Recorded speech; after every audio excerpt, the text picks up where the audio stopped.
Hemlata Kailash ji, new Delhi से। राधे राधे। प्रणाम गुरुजी। गुरुजी, हमारे दोनों बच्चे यंग एज में एक्सपायर हो गए थे। अभी तक हमारी समझ में ये नहीं आ रहा कि कैसे रोएं, कब तक रोएं, कैसे हंसें, कब तक जिएं। मन विचलित अशांत है हमारा जी। हम पति पत्नी का मार्गदर्शन। देखो, इसमें रुदन करने की आवश्यकता इसलिए नहीं है। आज का सत्संग सुना था क्या? सत्संग सुना था। हिरण्यकश्यप हिरणाक्ष के वध के बाद अपने भाई के वध और पुत्रों को सबको संबोधन करके कह रहा था कि रोने की जरूरत नहीं। जैसे हम सब पानी के प्याऊ में एकत्रित होते हैं, जैसे स्टेशन में एकत्रित होते हैं, अपनी अपनी टिकट का ही अपना अपना काम किया, चल दिया।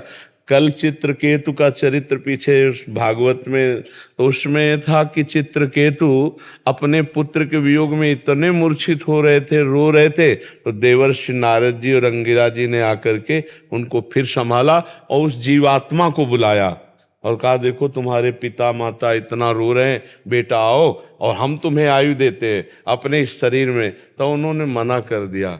उन्होंने कहा, ये जो रो रहा है अपने को बाप समझता है, ये कितनी बार मेरा क्या क्या बन चुका है, मैं कितनी बार इसका बाप बन चुका हूँ, मैं कितनी बार इसका पति बन चुका हूँ। ये तो जीव अपने कर्मानुसार आता है। देवर्षि नारद जी, मैं इस शरीर में नहीं रहूँगा, मेरा बस इतना ही कर्म था इस शरीर में और मैं जा रहा हूँ, मैं किसी से प्यार नहीं करता, मेरा कोई कुछ नहीं। जब ये आवाज़ सुनी तो उनका मोह नष्ट हो गया। वो जीव आपके लिए एक सेकंड भी नहीं सोच रहा होगा और आपको वर्षों हो रहे हैं आप उनके प्रति रो रहे हो। यही अज्ञान है, यही माया का भगवान का प्रभाव है। आप भगवान से क्यों नहीं प्यार करते हो?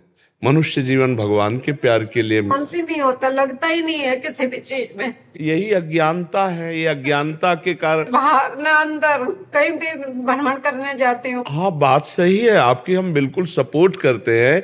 ये माया का प्रभाव ही ऐसा है, अविद्या का, कि हमें लगता है मेरा पति, मेरा पुत्र, मेरा परिवार, मेरा अमुक, और जब मेरा परिवार चला गया तो अब हृदय जलता रहता है। यही अज्ञान का खेल है। अगर हम भगवान का नाम जप करें और भगवान को पुकारें और वो कृपा कर दें तो रोना बंद हो जाए। नहीं तो आज नहीं, कभी जन्म जन्मांतर में रोना बंद नहीं होगा। यही होगा, यही होता रहा है। जन्म जन्मांतर से हमें मिलते रहे, बिछुड़ते रहे, मिलते रहे, जन्मते रहे, मरते रहे। इस परंपरा को नष्ट करना है तो भगवान श्री राम जी कह रहे हैं, जननी जनक बंधु सुत दारा तनु धन धाम सुहृद परिवारा सबकी ममता ताग बटोरी मम पद मनहि बांध बर डोरी। अब हम तो ममता में इतना फंसे कि भगवान के चरणों की तरफ अपनी ममता लगा ही नहीं पा रहे, इसीलिए रोना आ रहा है। मेरा पुत्र भगवान ने क्यों छीन लिया? आपका ना था, ना है, ना रहेगा। वो भगवान का अंश है। कर्म के दुख को भुगवाने के लिए वो आपके यहाँ पुत्र बना के अब चला गया। वो आपका पुत्र नहीं था। अगर आपको सुख देने वाला पुत्र होता तो आजीवन रहता, आपको सुख देता।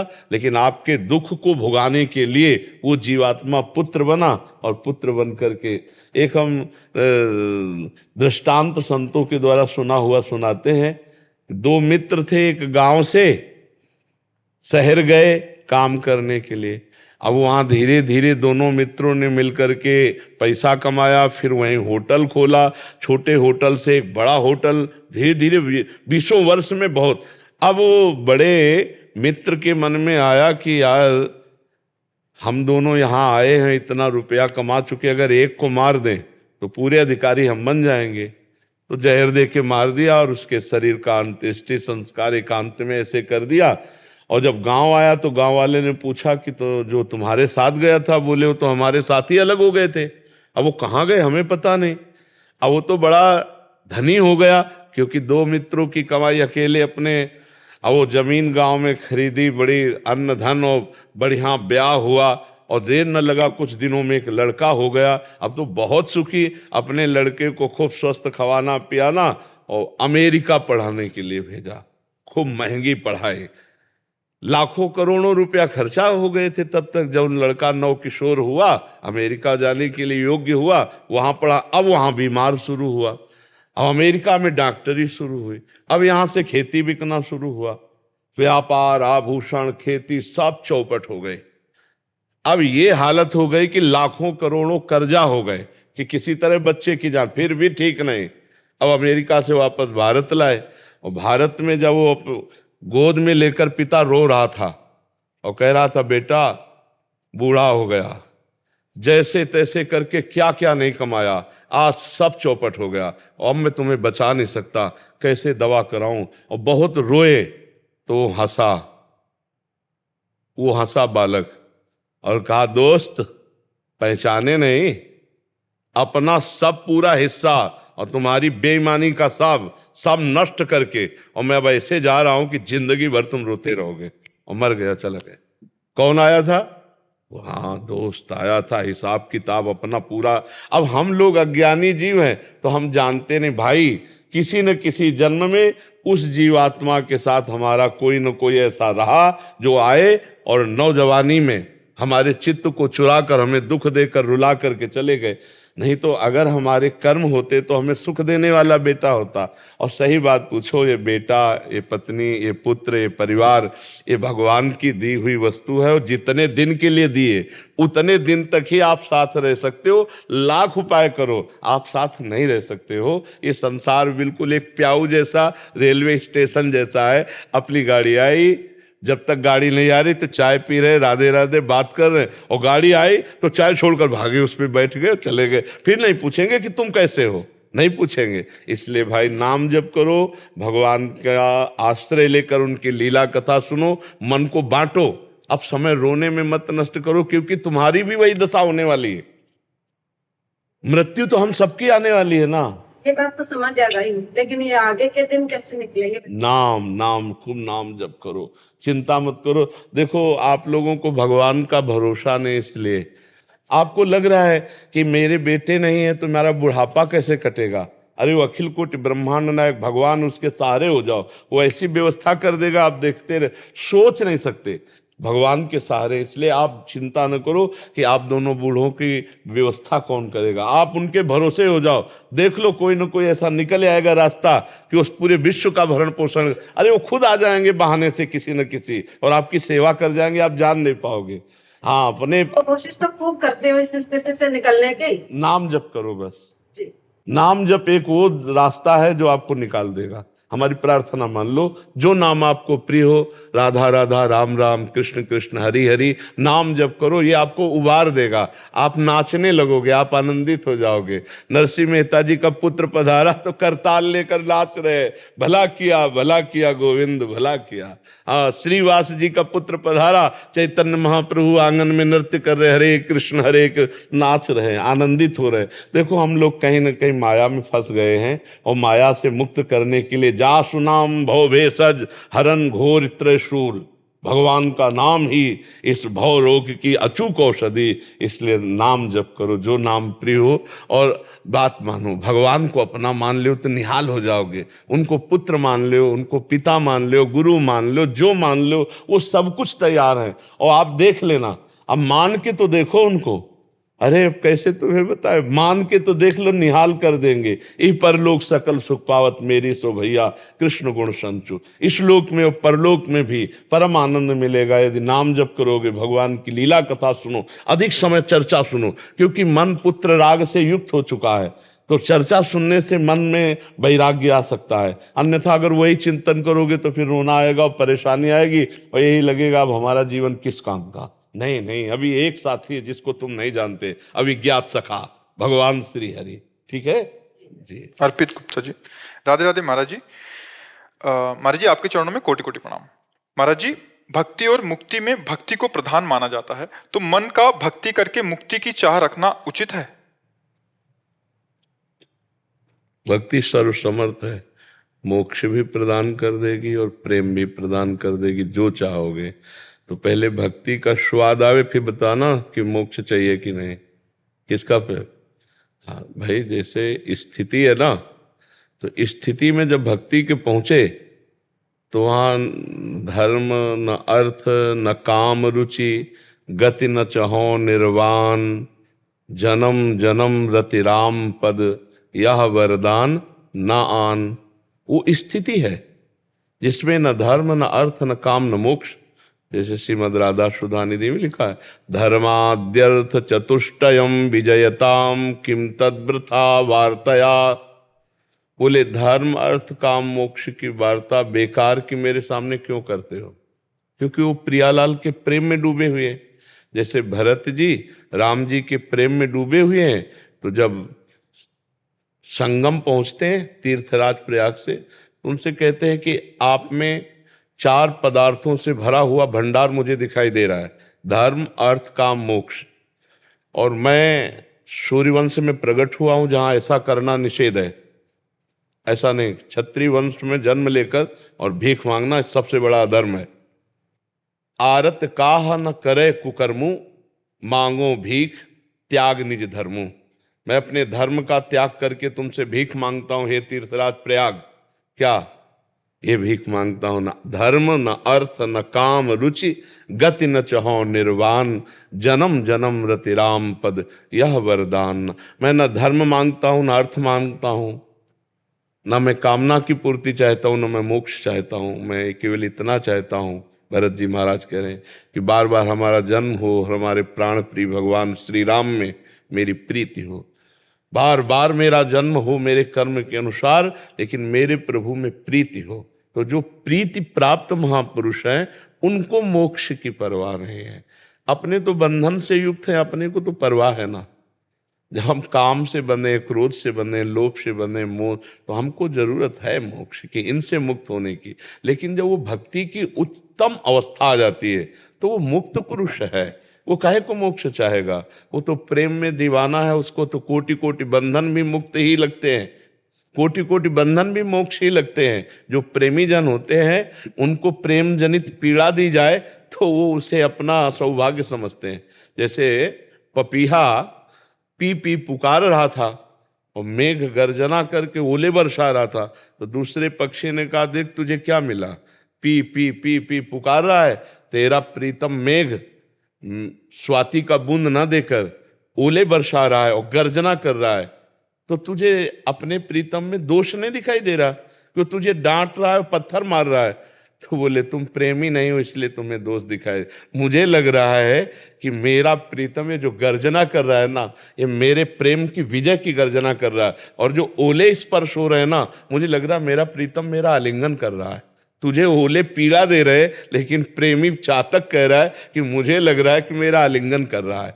तो प्रेमी कभी बंधन से मुक्त होना नहीं चाहता। और तुम्हें बिल्कुल सार बात बता दे, मोक्ष है जैसे 2 चींटा हैं, तो एक चीनी में कड़ाह में मिलकर चीनी बन गया, ये है मोक्ष। और एक चींटा दाने में लग करके आनंद ले रहा है।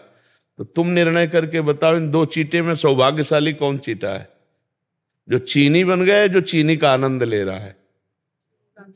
हाँ, जो चीनी का स्वाद ले रहा है वो चीता ज्यादा सौभाग्यशाली, वो तो उसी में चीनी बन गया। तो चीनी बन गया अर्थात ब्रह्मविद ब्रह्म ही भवति, और एक है ब्रह्म का आनंद ले रहा है, ब्रह्मानंद ले रहा है, भगवदानंद ले रहा है। इसलिए प्रेमी जनों ने मोक्ष स्वीकार नहीं किया। प्रेमी हम और तुम ये स्वीकार करते हैं, और जब गाढ़ प्रेम हो जाता है तो हम खो जाता है, केवल तुम ही तुम रहते हो। प्रेमी की जो स्थिति होती है और जो मोक्ष है उसमें लीन हो जाना है। तरंग समुद्र में लीन हो गया, अस्तित्व ही खत्म हो गया। तो इसलिए हमारे महाप्रभु हरिवंश महाप्रभु कहते हैं, विभेमी कैवल्यता, मोक्ष से मुझे भय लगता है, इसकी तो वार्ता मत करो, क्योंकि मेरी प्रियाजू मेरे से छूट जाएगी। मेरी प्रियाजू छूट जाए ऐसे मुझे मोक्ष को नहीं चाहिए, मेरे प्रियाजू चाहिए, मुझे प्रिया ला। और जब प्रेम होता है ना, तो प्रेम एक मस्ती होती है प्रेम में। न लाज तीन लोकन की, न वेद को कहो करे, न शंख भूत प्रेत की, न देव जच्छते डरे, सुनय न कान और की, दृश्य न और इच्छना। प्रेमी एक अलबेली स्थिति होती है, किसी भी तरह की कोई परवाह नहीं, न मोक्ष की न लोक निंदा की, और अपने प्यारे की प्रीति में अपने को बलिदान कर दे, ये उनका है। और ये सबके बस की बात नहीं है, नहीं। इसीलिए प्रेम सबसे दुर्लभ बात है। प्रेम तो कुछ नहीं चाहता, पानी है इसमें, पानी पीना मना है, मुंह में लगाना क्योंकि डायलिसिस के लिए पानी मना है, तो बहुत थोड़ा थोड़ा वाणी से बोलने पर प्यास लगती है, तो ये गीला करके पानी से ऐसा रखा, ऐसे कर लेते हैं कि सुबह से बोलना शुरू होता है 4:15 बजे से। जी, इनकी दृष्टि गई तो सोच रहे हो कि कोई जी दृष्टि गई थी सुबह वीडियो में। आप जब वीडियो देख रहा था सुबह में, तो मैंने भी देखा था, बार बार आप कर रहे थे, तो आप थोड़ा सा इससे आपने स्पष्ट कर दिया। हाँ, वो पानी इसमें गीला करके पानी से रखा जाता है। अब हमें प्यास लगती है और पानी हमको जैसे कभी पीने को भी हुआ तो एक छोटा सा पात्र है इतना बड़ा, उसमें दिया जाता है। अब इतना बड़े शरीर में और पानी की प्यास ये है, ये पात्र है जिससे पानी दिया जाता है हमें पीने के लिए। एक के बाद दूसरे में लोग हाथ रोकने लगते हैं और जब तीसरा मांगते हैं तो ये लोग मना कर देते हैं। तो अब उसके लिए कपड़ा रखा है पानी का गीला, ऐसे कर लिए तो जो बोलने से प्यास लगती थोड़ी तसल्ली होती है। तो इसलिए जैसे एक दो की दृष्टि गई कि कौन सा इसमें मतलब क्या है इसमें, तो इसमें पाली है तो चले जी। नीलम चावला जी, राधे राधे। गुरुदेव आपके चरणों में सादर प्रणाम। महाराज जी, मैं अपने परिवार सहित लगभग 2 वर्ष से सत्संग सुनती आ रही हूँ और प्रभावित होकर मैं अपने पति के साथ हर 2-2.5 महीने में यहाँ आकर आपके दर्शन और सत्संग। मेरा प्रश्न यह है कि सत्संग सुनते और अमल करते रहने के अभ्यास से ग्रस्त में होते हुए विरक्त भाव से इतना भर जाती हूँ कि सब कुछ छोड़ के नहीं, वही हम कह रहे थे, छोड़ने की लेज। लेकिन कभी कभी कुछ स्थिति परिस्थिति आने पर मन परेशान हो जाता है, डोल जाती हूँ। क्या करूँ, आप मुझे समाधान दीजिए कि ताकि ग्रस्त में रहकर विरक्त भाव से रहने की आदत और विरक्त ये केवल दिमाग की बात है, हमारी बात सुनो। हमसे बड़ा गृहस्थ कौन होगा? आप विरक्त देख रहे हैं, एक गृहस्थ के 4-5 लड़के होते हैं, हमारे 400-500 लड़के हैं। 400-500। और तुम अपने बच्चे को जैसा प्यार करते हो उससे लाख गुना बढ़कर हम प्यार करते हैं, क्योंकि ये अपने माता पिता परिवार को छोड़कर आए हैं। तुम केवल शरीर संबंधी ही प्यार कर सकते हो और हम शरीर और परमार्थ दोनों प्यार करते हैं। अच्छा, आपको कितने की जिम्मेवारी होगी? ये तो केवल बच्चे हैं, और भी तो है ना, हर व्यवस्था भागवतिक है।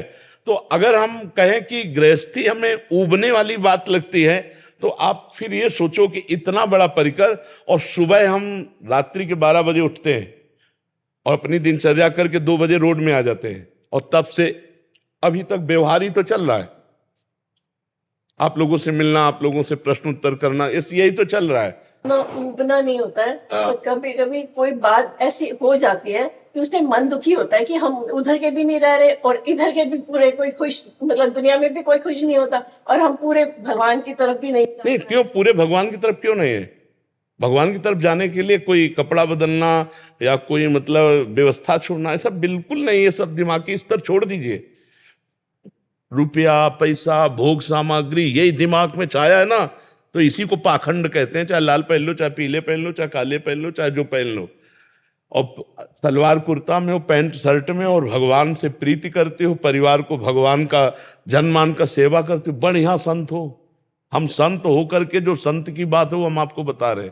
अगर भगवान से प्रीति नहीं तो कुछ नहीं, और भगवान से प्रीति है तो विभीषण जी सादी वर्दी में है, कोई पोशाक उनकी संत वेश नहीं, और भगवान कह रहे तुम सारी के संत प्रिय मोरे, धरऊं देह नहीं आन निहोरे। तुम्हारे जैसे संतों के लिए मैं अवतार धारण करता हूं, भगवान कहते हैं। और विभीषण जी रावण के भाई हैं और राजमंत्री पद पर हैं, और उसी पोशाक से आए हैं, पोशाक नहीं है। और पोशाक धारण करता कालनेमी, और हनुमान जी पूंछ में लपेट करके उसको मार डालते हैं। कालने में धारण करता है पोशाक साधु वेश की। अगर साधु वेश है और उद्देश्य ठीक नहीं है तो फिर वो पाखंड ही तो हुआ। तो ये जो लोगों के मन में एक बैठा है कि हम घर बार छोड़ देंगे कहीं चले, क्या जानते, बस बात केवल बदली है। हमारा सब कुछ प्रभु का है, हम सहित, और आपका पर्सनल घर है, आपका पर्सनल पति है, आपका पर्सनल पुत्र है। बस यही भाव समर्पित कर दे तो हो गया। अब हमारे आप सब नहीं हो क्या? पर हमसे ईमानदारी से पूछा जाए आपका कौन है, तो भगवान के सिवा हमारा कोई नहीं। आप सब भगवान के प्रेरित होकर के यहाँ आए, हम भगवान के जन है, तो हम आपको प्यार कर रहे हैं। और गृहस्थी में केवल ये मान लिया जाता है मेरी पत्नी मेरा पुत्र, बस एक घेरा बना लिया गया इसलिए वो बंध गया। अगर उस घेरे को तोड़ दे तो संत ही है, वो घर में रहता हुआ संत है। बात समझनी, कहीं नहीं भागना। और ये जो थोड़ी थोड़ी बातों में, थोड़े थोड़े विपरीतताओं में उपदे हैं, ये भक्ति नहीं है। भक्ति भारी से भारी परिस्थिति में नहीं उठती। हर बात सहूंगा और जिंदगी में किसी से क्या, आपसे भी शिकायत नहीं करूंगा, और पूरा जीवन कष्ट में, लेकिन हर बात में, हर स्थिति में मुस्कुराना सीखा है। आपका दिया हुआ दुख मेरे लिए सुख से भी बढ़कर है। बस मस्ती मृत्यु का दुख है, लेकिन मस्ती है। हाँ, यही भगवान से प्राप्त किया है, यही भगवान के चरणों से प्राप्त किया है कि हर परिस्थिति में मुस्कुराना, हर परिस्थिति में आपकी जय बोलेंगे। मरने जा रहे होंगे तो भी बोलेंगे आपकी जय, और फिर प्राण त्यागेंगे। मस्त रहना। ये छोटी मोटी बातें, छोटे मोटे दुख, छोटी मोटी घबराहट की बातें आई, हमारी भक्ति क्षीण हो रही, हमारा भाव बिगड़ रहा है। अब ये मस्ती नहीं आई। जब मस्ती आए, हर दुखों को रौंदते हुए अपने प्यारे की तरफ बढ़े, उसी को मस्ती कहते हैं ना। हाँ, बिल्कुल मस्त रहो। ये मनुष्य जीवन हाय हाय करने के लिए नहीं मिला, बहुत मस्त होने के लिए मिला। मस्ती का राज है उस सच्चिदानंद में स्थित होकर के मस्त रहना, उस सच्चिदानंद में ही आनंदित रहना, हर परिस्थिति में आनंदित रहना। ये गंदे नशा करने वाले, गंदी बातें करने वाले, गंदे आहार करने वाले, ये मस्त थोड़ी होते। ना, मस्त तो होते जो भगवान में अपना चित्त जोड़ते। देखो हनुमान जी की मस्ती को देखो, विभीषण जी की मस्ती को देखो, ध्रुव जी की मस्ती को देखो, प्रहलाद जी के विष पी गई मीरा जी, मस्ती देखो, पूरा रात भर नाचती रही मेरे गिरधर गोपाल। ये मस्ती जहां विष हलाहल भी अमृत हो जाता है। प्रहलाद जी को क्या क्या कष्ट नहीं दिया गया, आप पढ़ के देखो। 5 वर्ष का बालक मस्त है, ध्रुव जी मस्त है। जो भगवान से जुड़े वो मस्त हैं, जो माया से जुड़े वो मस्त नहीं हैं। वो तो चिंता, शोक, भय, उद्विग्न, विषाद, इसमें फंसे हुए हैं। मस्त वही है जो भगवान से जुड़े। हर बात को भगवान से जोड़ दो कि अगर भगवान की मेरी इच्छा ना होती तो दुख क्यों आता, ये विपत्ति क्यों आती, और जब मेरे भगवान मुझे दुख देना चाहते तो मैं सुख क्यों चाहूं। हम भगवान से प्यार करते हैं तो आपका दिया हुआ दुख करोड़ों सुख से भी बढ़कर हमारे लिए है। तब मस्ती आती है जी। महाराज जी, मैं स्वयं का भजन स्वयं सुनता था। इसके बाद महाराज जी 10 साल से मेरा बंद हो गया और भजन बहुत कम हो गया महाराज। तो भजन सिद्धों का चलता है, साधकों को चलाना पड़ता है ना, तो अब चलाओ। उनकी हाँ तो चलाओ, अब फिर चलाओ। कोई गलती हो गई हो महाराज जी, उसका कोई उपाय बताइए। सिद्ध बाबा की कृपा हुई थी। नहीं, आप ये बताओ, आपको किसी संत महात्मा के प्रति दोष दर्शन हुआ क्या? महाराज जी नहीं, मैं तो नहीं करता, नहीं करता। सिद्ध बाबा की अरदास न करता हूँ और उन्हीं की कृपा हुई थी मेरे पर। अगर स्वाभाविक भजन में जो प्रवृत्ति में अरुचि होती है, उसके 2 कारण होते हैं। या किसी वैष्णव संत महात्मा का अपराध बन गया, और या फिर अभक्ष पदार्थ कोई भोजन जो, तो फिर किसी महात्मा का अपराध अगर बन गया हो तो आप देखो कई तरह का अपराध होता है। जैसे दोष दर्शन कर लेना, उनकी निंदा कर लेना, उनके प्रति लघु भाव आ जाना, तो फिर इसमें लघु भाव तो आया। हाँ, तो उन्हीं को मानसिक प्रणाम करो जिनके प्रति आया हो, और आज से फिर फ्री हो जाओ, हल्के हो जाओ। यहाँ आए हो 18 घंटे भजन। हाँ, चुपचाप आप कहो मत, अहंकार आ जाएगा। बहुत डर, जैसे ले भेड़िया आ जाएगा बच्चों को लेके थे, ऐसे अहंकार आ जाएगा। मैं 18 घंटे भजन करता हूँ, ऐसा अहंकार आ जाएगा, और ये आ जाएगा तो चाट जाएगा भजन। घर से क्या किया, महाराज जी से एकांत वार्ता करूंगा तो मेरी व्यवस्था बनाए। हाँ, हो गई व्यवस्था, तुम अब कुछ कहने की जरूरत नहीं। जाओ और जो संत भगवान के प्रति दोष दर्शन हुआ उन्हें मानसिक प्रणाम कर लो, और फिर भजन में लगो। आज आप खुद देखोगे, आपका अंदर का चैप्टर बदल जाएगा। आप जाइए, आप भजन में लगे। शिवाजी बेंगलोर से। गुरुदेव, आपके चरणों में कोटि कोटि प्रणाम। गुरुदेव, मेरा प्रश्न है कि अगर भूलवश श्री जी की सेवा या साधना में त्रुटि हो तो उसका प्रायश्चित क्या करें? नाम कीर्तन। जब हम कोई भी सेवा में त्रुटि हो जाए, या कोई पाठ में त्रुटि हो जाए, या स्तोत्र में त्रुटि हो जाए, तो उसकी नाम संकीर्तन से पूर्ति हो जाती है। इसीलिए हम पाठ प्रारंभ करने के पहले नाम कीर्तन करते हैं, और पाठ समाप्त होने के बाद नाम कीर्तन करते हैं। इसीलिए हम भगवत सेवा प्रारंभ करने के पहले नाम कीर्तन, और भगवत सेवा समाप्त होने पर, विश्राम होने पर भी नाम कीर्तन। नाम कीर्तन से उसकी पूर्ति होती है। कोई मंत्र आता हो ना आता हो, जैसे मंत्र है अदक्षरम पदम भ्रष्टम मात्राहीनम चैत, लेकिन नाम संकीर्तन राधा राधा राधा राधा राधा, उससे सबकी पूर्ति हो जाती है। समझ पाए आप? श्रद्धा व्यास जी। श्री हरिवंश गुरुदेव। गुरुदेव, जब अनेकों बार वृंदावन आने का प्रयास करने पर भी ना आ पाए तो कैसे पता करें कि कोई अपराध बना है या हमारे द्वारा कमी है, या फिर श्री ये जी कोई की अभी अपराध, इच्छा कोई नहीं? कमी की बात नहीं है। कई ऐसी परिस्थितियां होती जो धाम, तो वृंदावन नहीं आ पाए तो चिंतन तो जा रहा है ना वृंदावन। वृंदावन को चिंतवन यह दीप और बार, कोटि जन्म के तम अघय काट करे उजियार। हम वृंदावन जाएंगे, वृंदावन की परिक्रमा करेंगे, सत्संग सुनेंगे, यमुना रस रानी के पास बैठेंगे, नाम कीर्तन करेंगे, पूरा ये हमारा चिंतन चल रहा है। ये चिंतन करोड़ों जन्मों के पापों का नाश कर रहा है। हम वृंदावन आ पाए ना पाए, हमारा मन वृंदावन आ गया। हम रोज तैयारी करें, भले ना आ पाए, हम प्रतिदिन यही मनावे कि कब मुझे वृंदावन वास मिलेगा, भले जीवन में वास ना हो पावे, तो हमारा मन तो वृंदावन की तरफ जा रहा है, हमारा मन तो वृंदावन से प्रेम करने लगा। हमें खास बात ये देखनी, वहाँ अपराध ये सब बातें नहीं देखनी। कई परिस्थितियां गृहस्थी में ऐसी होती हैं जिनके कारण नहीं आया जा सकता, तो हम वृंदावन ना पावे तो वृंदावन आने की बात तो सोच लें। जैसे कि कल वृंदावन चलेंगे और नहीं पहुंच पाए, तो हम प्लान हमारा बना ना, वृंदावन जाएंगे, फिर ऐसा फिर ऐसा, वो प्लान का हमें पुण्य मिलेगा, हमारे पाप नष्ट होंगे, क्योंकि भागवतिक है ना। हाँ, तो हम रोज वृंदावन की तैयारी करें। हम तो कहते हैं रोज वृंदावन आओ मन के द्वारा। देखो 10 मिनट में वृंदावन में पूरी परिक्रमा लगा सकते हो। यहाँ से राधा केली कुंज से फिर वहाँ गए, फिर जुगल घाट, फिर ऐसे केसी घाट, ऐसे मन से घूमते पूरी वृंदावन की परिक्रमा लगी। फिर राधा वल्लभ जी दर्शन करने गए, राधा रमण जी दर्शन, जहाँ जहाँ आप गए वो अपने दिमाग में भर लिया और एकांत में बैठ के उसका चिंतन कर रहे हैं। रोज वृंदावन वास का आपको लाभ मिलेगा, क्योंकि रोज वृंदावन आए, रोज वृंदावन दर्शन, यही तो मानसिक वृंदावन की परिक्रमा हो गई ना, मानसिक वृंदावन की पूजा हो गई। मानसिक वृंदावन आ गए, जब शरीर से आने को मिले तो आओ, नहीं मन से रोज वृंदावन आओ, रोज वृंदावन की परिक्रमा लगाओ, रोज संत दर्शन करो। भाव से जा रहे हैं, अब अंदर घुस गए, बगीचे के अंदर जाकर ओ सामने देखा, प्रणाम, थोड़ी देर बैठे, फिर उठे चल दिए। अब राधा रमण जी जा रहे हैं, नाम जप करते हुए राधा रमण जी, प्रणाम किया उनको, थोड़ी देर वहां दर्शन किए, चल दिए। मानसिक आराम से आप 10 मिनट में बहुत बड़ा लाभ ले सकते हैं। अगर आने को प्रगट मिले तो ठीक है, ना आने को मिले तो भावना से रोज वृंदावन से जुड़ो। नाम रूप लीला धाम, यही तो हमारी उपासना है। धाम का चिंतन, नाम का चिंतन, रूप का चिंतन, लीला का चिंतन, यही तो हमारा जीवन है।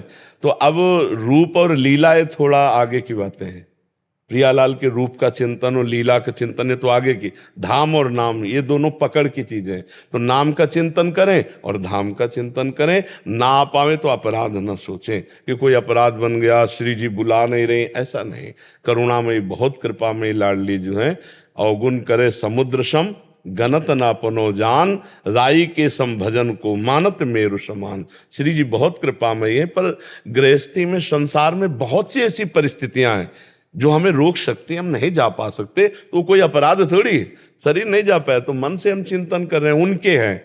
देखो ये बात अंदर से बैठा लो कि जहां राखो ता रहो मान सुख राशि है। जहां रखोगी प्रियाजू, मैं आपके द्वारा रखी गई हूं, आप दिल्ली रखो, कलकत्ता रखो, आप जहां रखो, आपकी मौज है। मैं आपकी हूं, आपका चिंतन करूंगी, आप जहां रखोगी उसमें राजी रहूंगी, मांगती रहूंगी कि वृंदावन मिल जाए तो अच्छा है, वृंदावन दर्शन कराऊं तो अच्छा। ऐसी भावना से रहो, दैन्य भावना, समर्पित भावना। तो देखो भाई जी हनुमान प्रसाद पोद्दार जी, गोरखपुर गीता वाटिका, वहीं से श्री जी के दर्शन कर रहे हैं, वहीं से दिव्य लीला पूज्य राधा बाबा। तो अगर आप वृंदावन नहीं आ पाते हो, वृंदावन का चिंतन करते हैं, तो वृंदावन आपके हृदय में वहां प्रकाशित हो जाएगा। हमारे उर वृंदावन और हमारे हृदय में वृंदावन चिदानंद है, वो जहां भी आप होगी वहीं प्रकाशित हो जाएगा। तो ऐसे भाव से रहो, नहीं तो आपको बार बार हृदय में जलन होगी, दुख होगा कि पता नहीं कौन सा पाप बन गया, हम धाम नहीं जा पा रहे। तो ऐसा ना सोचिए। भजन करने वालों में भी ऐसी परिस्थितियां ऐसे आती हैं, व्यवस्थाएं, जो धाम की तरफ आने का प्रयास करने पर भी असफल हो जाते हैं। बहुत से ऐसे गृहस्थ हैं, तो वहाँ अपराध की भावना नहीं करनी, वहाँ प्रियाजू का चिंतन करके वृंदावन का चिंतन प्रारंभ कर दे, वो वास जैसा ही फल मिलता है चिंतन से। जी जी, आपकी कृपा से, आपकी कृपा, लाडली जी की कृपा से, ठाकुर जी की कृपा से भागवतम करवाने जा रहे हैं।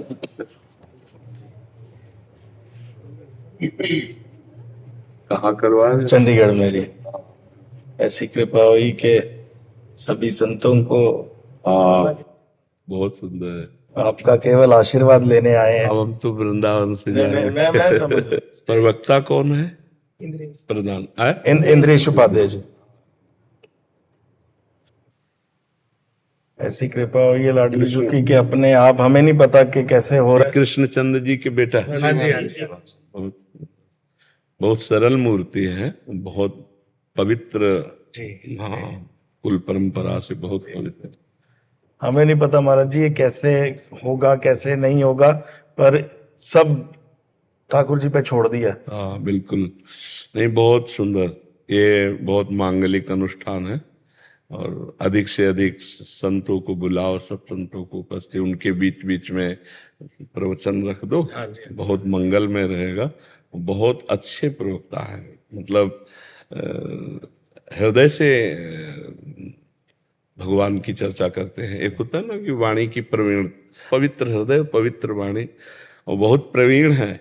हाँ, ठाकुर जी के लेकर के आए थे यहाँ अपने, बोले हमारे ठाकुर जी ये देना चाहते, ठाकुर जी ये देना चाहते। तो जी जी जी, बहुत अच्छे बहुत अच्छे, और ये बहुत उत्तम कार्य है। और हृदय से हम आपके साथ हैं, शरीर से वहाँ नहीं पहुंच पाएंगे। हाँ हृदय। महाराज जी वही चाहिए हमें बस। ये जो भक्ति का बीज आपने सब में अंकुरित करा है ना, बस उसी का। हाँ लेकिन बहुत सुंदर। और ये महाराज जी ओपन टू ऑल है, इसमें हमने कोई पास कोई एंट्री नहीं रखी, जो आए वो नाम सुने। बिल्कुल बिल्कुल बिल्कुल ठीक है, बिल्कुल ठीक है। और खान पान की भी व्यवस्था रखना, जो जैसे बाहर से कोई आया हुआ भूखा है बिल्कुल तो उसको भी भोजन की सबके लिए व्यवस्था। प्रसादी है। हाँ ये बहुत, क्योंकि जैसे कथामृत है ना, कानों के द्वारा हृदय में गया, तो उच्छिष्टामृत मुख के द्वारा पेट में गया, इसकी भी व्यवस्था कर देना। भोजन की व्यवस्था है। हाँ जी, हाँ जी महाराज जी, बिल्कुल प्रसादी है जी। हाँ, संतों की चरण रज में बहुत बड़ी सामर्थ्य है, आप चिंता न करो। ठीक है, 7 दिन ऐसी भोजन व्यवस्था कि जो पाना चाहे, जिनकी व्यवस्था है वो पा के आए, और जो ऐसे लोग हैं पाना चाहें तो भोजन व्यवस्था भी। बिल्कुल महाराज, ठीक है। बिल्कुल महाराज जी, बिल्कुल। ये हम अपनी श्री जी को अर्पित करवा दें, महाराज जी उनको निमंत्रण। हाँ, सौभाग्य अपनी श्री जी को दे आओ, वही जानेगी वही देखेगी, उनको पहले महाराज जी आपकी कृपा चाहिए बस। नहीं, बहुत बड़ा कार्य है। एक भागवत ने धुंधकारी को भगवत पार्षद बना दिया था, एक भागवत ने। ये महाराज जी एक ये प्रसिद्ध सिंगर हैं पंजाबी, जैस्मिन सैंडलेस जी। तो कुछ सुनाना चाहेंगे? 1-2 लाइन आप बिल्कुल घर जैसे बैठ के सुनाइए, एकदम राधा राधा राधा राधा राधा राधा राधा राधा राधा राधा राधा राधा राधा। अब इसे राग में ले जाइए, ले जाइए, डरो मत। राधा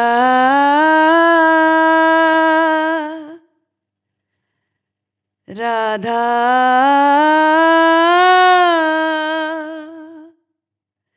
राधा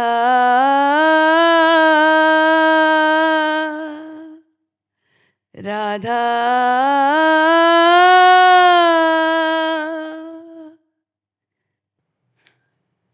इतना ही काफी तुम्हारे उद्धार के लिए। श्री जी से हमेशा यही प्रार्थना है कि आपका स्वास्थ्य हमेशा ठीक रहे, हमेशा। इतनी आप पर इतने लोगों का जो लोगों की जो इतनी प्रार्थनाएं आपके साथ है महाराज जी। पर अब ये क्या है कि जितने मिनट चलना है शरीर को, उतने ही मिनट चलेगा। मतलब अब वो जो जाने वाली चीज वो तो जाएगी ही जाएगी। तो जितने दिन हमारा शरीर सेवा में लगना है उतने दिन लगना है।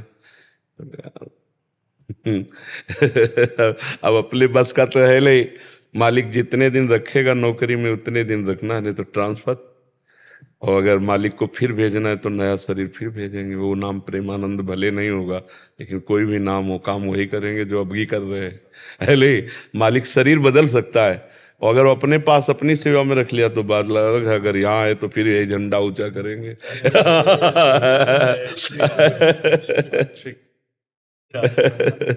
धन्यवाद धन्यवाद,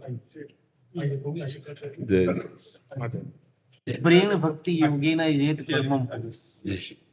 हाँ, नाम जब से आएगी तो तदर्पिता अखिलाचारिता तत्स्मरणेन परम व्याकुल थे। ये भाव लाओ, समस्त आचरण भगवान को अर्पित करते श्री कृष्ण अनुकूलेन प्रतिकूलस्य विसर्जनम, और निरंतर नाम का अभ्यास करो, तीव्र भक्ति योग जागृत हो जाएगा। तीव्र भक्ति योग का मतलब ही यही है, अविस्मरण। हाँ, निरंतर अखंड तैल धारावत भगवान की स्मृति, कभी नाम, कभी लीला कथा, कभी हम उनके रूप में ऐसे डूबे हुए हैं। तो तीव्र भक्ति योगिन का मतलब एक भी क्षण भगवान से विमुख ना जाना। अब इसके लिए हमें प्रयास करना पड़ेगा। अभ्यास योग युक्तेन चेतसा नान्यगामिना। अभ्यास ऐसा कर लें हमारा चित्त श्री भगवान से कभी बाहर न जाए, अलग न जाए। आयुष जैन जी माधोपुर से। राधे राधे गुरु जी। राधे राधे महाराज जी। महाराज जी, मैं एक MBBS का छात्र हूँ। हमारे कॉलेज में नशीले पदार्थों का सेवन बहुत सामान्य हो गया है और जो विद्यार्थी इससे दूर रहते हैं उन्हें दूसरों द्वारा हीन दृष्टि से देखा जाता है। ऐसी परिस्थिति में मैं किस प्रकार। ऐसा हमने भी सुना है कि बहुत से बच्चे विविध प्रकार के नशा, इंजेक्शन, ये सब, अब क्योंकि बुद्धि बच्चा जब भ्रष्ट हो जाती है तो यही सब लक्षण होते हैं। अब सबसे पहली हानि ब्रह्मचर्य की यहाँ हुई ना, तो बुद्धि नष्ट हो जाती। ब्रह्मचर्यहीन जीवन मरा जीवन होता है। अब छोटे छोटे बच्चे विविध प्रकार से व्यभिचार प्रवृत्तियों में प्रवीण हो रहे हैं, तो ब्रह्मचर्य तो है नहीं। तो अब आनंद की खोज में अभी नई अवस्था में ब्रह्मचर्य क्षीण कर दिया। अब उनके अंदर जो उन्माद चढ़ रहा है उसको रोकने के लिए उनको व्यसन चाहिए। अब वो व्यसन के लिए अर्थ चाहिए। अब अर्थ के लिए फिर चोरी, छीना, झपटी, मारपीट, माता पिता, परिवार, बाहर जहाँ जैसा। तो इससे हमारी नई समाज बहुत बिगड़ रही है, बहुत बिगड़ रही है। कल कोई आए थे कि सनातन धर्म का, हम तो उनका सनातन धर्म का उत्थान करना तो पहले हमारे नई समाज को सुधारो। जो girlfriend, boyfriend, live in relation, व्यसन आदि में फंस रही है, इसको सुधारो तो सुधर सकती है। नहीं, यही तो हमारे सनातन धर्म के आगे। अब इनकी क्या दशा होगी जो इंजेक्शन से जी रहे हैं, नशे में, जो पराई माता बहनों की तरफ गंदी दृष्टि ही केवल भोगई दृष्टि रख रहे हैं। इन्हें क्या हमारे सनातन धर्म का वो मतलब उत्थान करेंगे? क्या हो गए? तो खुद पशु की तरह अपना जीवन व्यतीत कर रहे हैं। ये कै दिन मस्ती चलेगी? ये कै दिन चल, ज्यादा दिन जीवन नहीं रहता। ऐसे लोगों की लीवर खराब हो जाते हैं, बहुत तरह की बीमारियां, और ना आ जाएं तो फिर इतना वो डिप्रेशन में पहुंच जाते हैं। महाराज जी, जो पढ़ाई कर रहे हैं उसमें सभी डॉक्टर बनेंगे? नहीं, डॉक्टर का बनेंगे वही, मतलब कोई परफेक्ट डॉक्टर तो नहीं बन सकते। समाज को सुख देने वाले जो व्यसनी है, व्यभिचारी हैं, वो डॉक्टर समाज सुख वाले तो नहीं बन सकते। नहीं, आप देखो ना, नहीं आता, डॉक्टर ने नर्स के साथ गलत आचरण किया, डॉक्टर ने मरीज के साथ गलत आचरण किया, डॉक्टर वो मर चुका है मरीज, लेकिन फिर भी वो कह रहे कोशिश कर रहे हैं, हम 2-3 दिन अभी लगेंगे, और उसके पैसे ले रहे हैं। तो ये सब वही है नशेबाज, बेविचारी लोग। नहीं, जब मरीज दस्तखत कर दिया और प्राण तुम्हें समर्पित कर दिए और आप ले गए ऑपरेशन आदि के लिए या जहां, अब उस समय तुम भगवान हो उसके, आप जीवन रक्षा के लिए पूरा प्रयास करो। वो चीज, डॉक्टर को भगवान माना जाता है हमारे यहाँ। आज के बच्चे जो व्यसन करने वाले बेविचारी बच्चे हैं ना, ये जब डॉक्टर, मास्टर कुछ भी बनते हैं तो ये ऐसे ही बनते हैं। जब उनके सामने समाज होती है तो समाज का शोषण करने वाले बनते हैं। डॉक्टर का पद भगवान का पद होता है, तुमको अपने पद का गौरव नहीं। तो ये जब लोग डॉक्टर बने, चाहे मास्टर बने, चाहे जहां बने, ये गंदगी ही फैलाएंगे, क्योंकि दिमाग गंदा है ना, दिमाग अस्वस्थ है। स्वस्थ दिमाग जो है वो वही तो समाज की सेवा कर सकता है। ये बीमार लोग हैं, ये बीमार लोग हैं, बीमार दिमाग के लोग हैं। हाँ, इनको जरूरत पड़ी तो ये किसी को जहर भी दे सकते हैं। और जो वास्तविक स्वस्थ दिमाग के डॉक्टर हैं, वो तुम पैसा से तौल दो तो भी मरीज के साथ धोखा नहीं करेंगे, क्योंकि उनको अपने धर्म का ज्ञान है कि इस समय मरीज का जीवन हमारे हाथ में, हम ऐसा नहीं कर सकते। पर प्रायः बहुत कम ऐसे लोग हैं जो अपने धर्म को पहचानते, उन्हें पैसे में बिकने के लिए सब तैयार है। तो बच्चा, बहुत कठिन बात है, कैसे सुधारा जाए? आप लोग स्वयं सुधरने की चेष्टा करें और बचने की चेष्टा करें तो हो सकता है। पर नए नए बच्चे, नई उमंग, तो उनको संतों की बातें सुनने में अच्छा नहीं लगता, शास्त्र की बात सुनने में अच्छा नहीं लगता। उनको तो लगता है नया जीवन है, आनंद ले लो। लेकिन आनंद का एक समय होता है, जब आप पानी ग्रहण करें, गृहस्थ में जाएं और फिर अपने अनुसार धर्म पूर्वक चलें, तो एक गृहस्थी का आनंद है। आप पहले ही फसल के पहले ही आप फसल काट लो तो दाना नहीं आएगा। ऐसे नए जो 18, 20, 22 के बच्चे हैं ना, ये अपने जीवन को नष्ट कर रहे हैं व्यसन और व्यभिचार से। अरे एक ही आ जाए तो नष्ट कर देता है, फिर दो व्यसन और व्यभिचार। तो हमें तो लगता है हमारी समाज को बहुत जरूरत है व्यभिचार मुक्त करने की और व्यसन मुक्त करने की। अब भगवान किसको सामर्थ्य देते हैं वही मुक्त करेगा। अब हम लोग तो बस केवल वाणी से बोल सकते हैं, और कुछ प्रभाव तो पड़ ही रहा होगा वाणी का, नहीं? वाणी का प्रभाव तो पड़ ही रहा होगा। हमारे नए भाई बहन जो है ना, वो हमारी बात, हमारी पीड़ा समझेंगे तो थोड़ा सा हमको सहयोग करेंगे। जैसे बच्चों को भी जो हम दिखाते हैं वो रील वगैरह, वो देखने के बाद में प्रभावित होते हैं जी, कि कम से कम उनका वृत्ति तो भगवान में लगे, वृत्ति तो सतमार्ग में लगे। बिल्कुल बिल्कुल। तो ये आपके ही, अगर वो बच्चे राधा राधा रटें और थोड़ा सत्संग सुने और थोड़ा स्ट्रांग हो कि व्यसन छोड़ सके, तो बहुत, ये जितने व्यसन है सब जीवन बर्बाद कर देते हैं। सच्ची मानिए, कुछ दिन तो आपको ऐसा लगेगा आनंद दे रहे हैं, फिर वो व्यसन तुम्हारा नाश शुरू करेगा। कोई भी व्यसन हो, तुम्हारे अंगों का, तुम्हारे शरीर का, तुम्हारे विचारों का, सब नष्ट कर देते। कोई व्यसन सही नहीं, कोई भी व्यसन सही नहीं। जो व्यसन मुक्त है वो बहुत बढ़िया देव जीवन जी रहा है। जो व्यसन कर रहा है वो बहुत बुरा फंस चुका है, चाहे शराब हो चाहे मसाला हो। ये मसाला में ऐसे ऐसे केमिकल पड़ते हैं। एक दिन एक डॉक्टर साहब आए थे, तो वो बहुत पीड़ा से युक्त होके कह रहे थे कि मसाला से ऐसे ऐसे कैंसर हो रहे हैं लोगों के मुखों में कि बोले कीड़े निकलते हैं। और त्राहिमाम बोल रहे हैं, बोले हम महाराज जी आप बोलिए कि लोग मसाला खाना बंद करें। तो हम कहा भाई हमको तो नहीं पता था कि ऐसा, हम तो समझ रहे हैं कि सुपारी उपाड़ी है लोग खा रहे हैं, चलो भाई क्या। बोले नहीं, इससे बहुत हानि है। तो हमें लगा उस समय निर्णय में कि कोई भी व्यसन सही नहीं है, कोई भी व्यसन स्वास्थ्य के लिए हमारे ठीक नहीं है। हमारी बुद्धि को हर व्यसन अपने अधीन कर लेता है, सबसे पहली कमी होती है, वो आपको बांधता चला जाएगा। ऐसे हर व्यसन है। हमें सबसे प्रार्थना है, हाथ जोड़कर आप हिम्मत कीजिए और धीरे धीरे व्यसन छोड़िए। एकदम कसम खा के मत छोड़िए, नहीं छोड़ पाएंगे। 4 दिन में आप लड़खड़ा के गिर जाएंगे। पहले क्रमशः धीरे धीरे छोड़े, तो उससे क्या, एकदम शरीर जैसे आपका नशे की हैबिट पड़ गई है, आप एकदम छोड़ोगे तो टूट जाओगे, नहीं छोड़ पाओगे।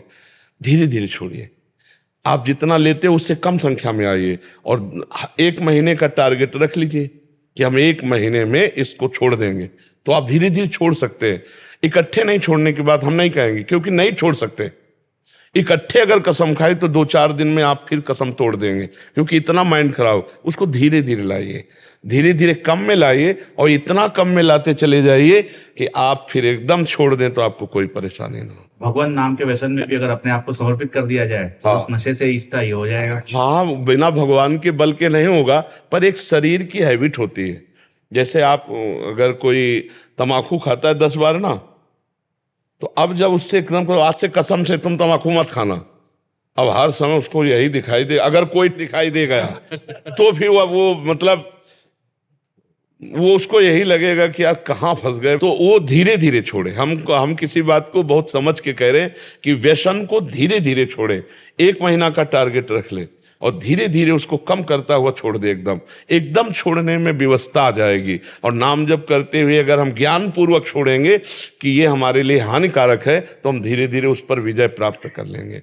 तो बच्चा, अब हमारी बात तो प्रार्थना ही केवल है, आप सब विद्यार्थी जन, नौजवान हमें सहयोग दें कि आप सब व्यसन मुक्त हो, व्यभिचार मुक्त हो, तो आपका जीवन मंगल में हो जाएगा।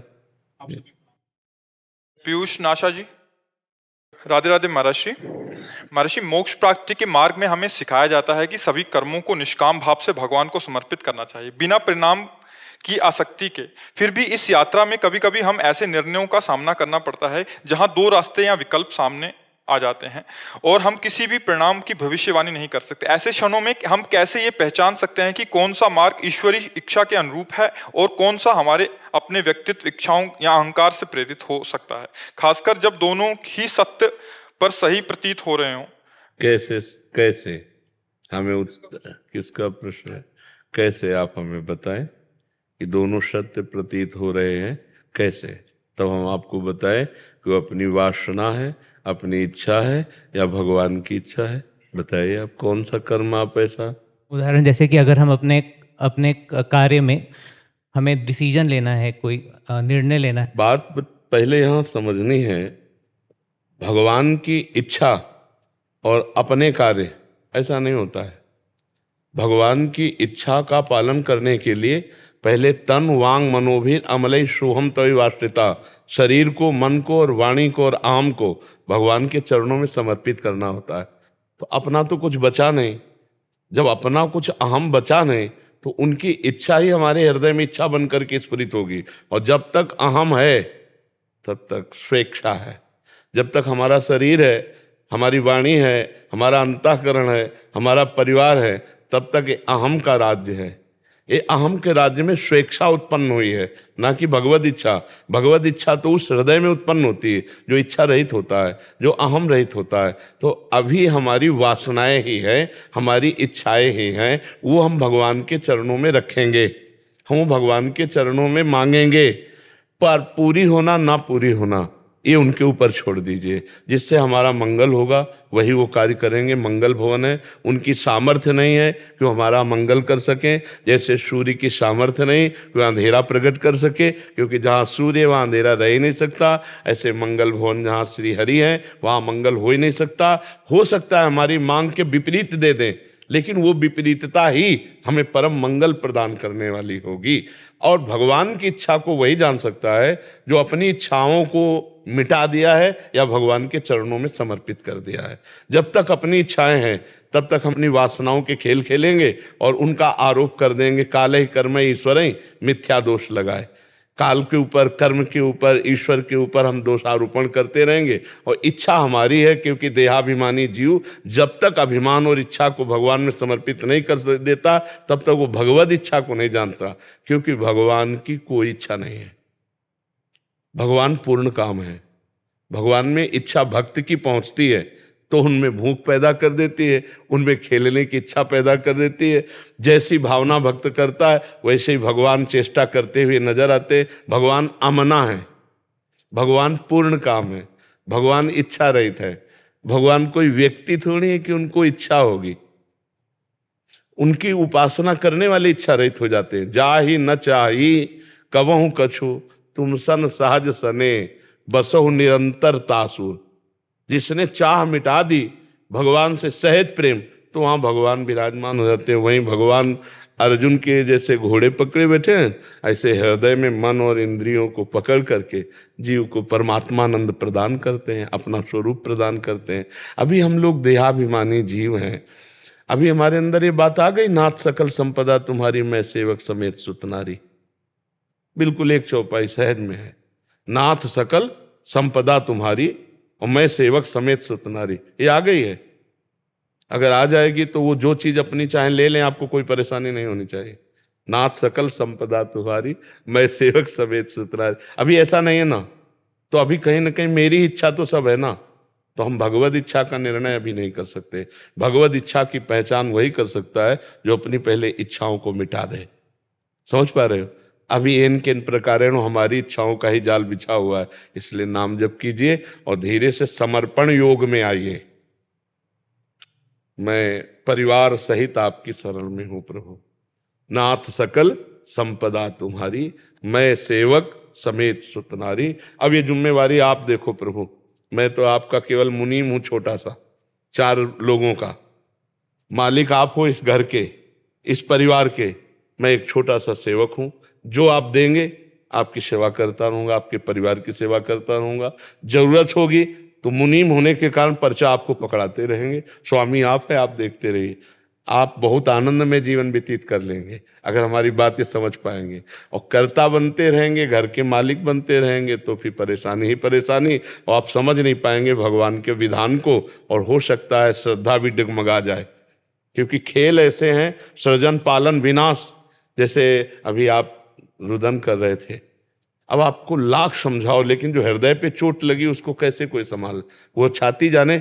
जिस माँ का पुत्र गया हो वो माँ जान सकती है। हम लोग तो बाहर से ऐसे उपदेश दे सकते हैं। अंदर का जब मोह नष्ट होगा तब इनको हमारी बात समझ में आएगी। अभी हम कहते हैं सब भगवान का है, अगर भगवान अपनी वस्तु ले लें तो अभी श्रद्धा खत्म हो जाएगी। नहीं खत्म, इसका मतलब समर्पण नहीं था। हम समर्पण योग की तरफ चले तो भगवान कहते हैं योगक्षेमम वहम में हम भगवान का चिंतन करें और अपने आप को भगवान के हवाले कर दें, तो जो अप्राप्ति की प्राप्ति कराना और प्राप्ति की रक्षा करना वो सब कर लेंगे। बहुत करुणामय भगवान है। समझ पा रहे हैं आप जी।